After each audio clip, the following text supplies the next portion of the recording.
Hi guys, it's me, Miss Jamaica, and this is a day in my life as a grade 9 student. Everybody asking how we doing, say we good. Don't need no one to tell me how to live just like they would. It ain't their business, but they in it, I don't know why. Revolved around my life.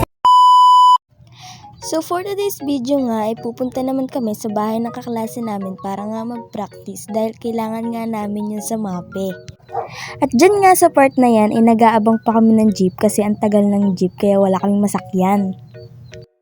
At pagkatapos nga ng ilang minutong pag-aantay ay nakasakay na rin kami ng jeep.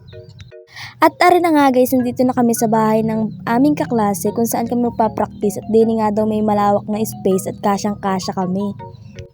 Ari na nga guys, pagdating namin din ay ari nga ang mukha ni siya inang nakangiti at may nagsabi na naman sa kanyang meron daw chismis kaya gaya ng ngiti.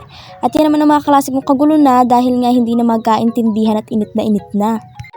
At ewan ko nga din kasi mga taong arit bakit nga laging nagsisipagtakluban ng mukha.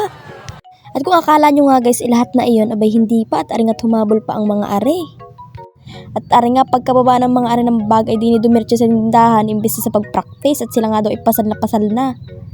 Ay tuong ang ako'y nanghingi pa diyan ng coke at ako'y uhaw na uhaw na. Ay siyempre tayo kuripot ay di ako hindi bumili.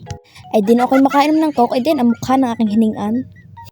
At ari nga ang the moment of truth ay sadya nga kami sumayaw na. At kung kayo nagtataka kung ako'y nasaan ay ako'y nandoon sa taas yung nagsasayaw na iyon.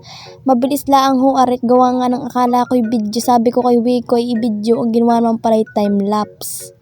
Ay di pagkatapos nga ng sayawang inay kami umuwi na at hanap na nga agad ng inay. Ay siya yun lang guys, thank you for watching.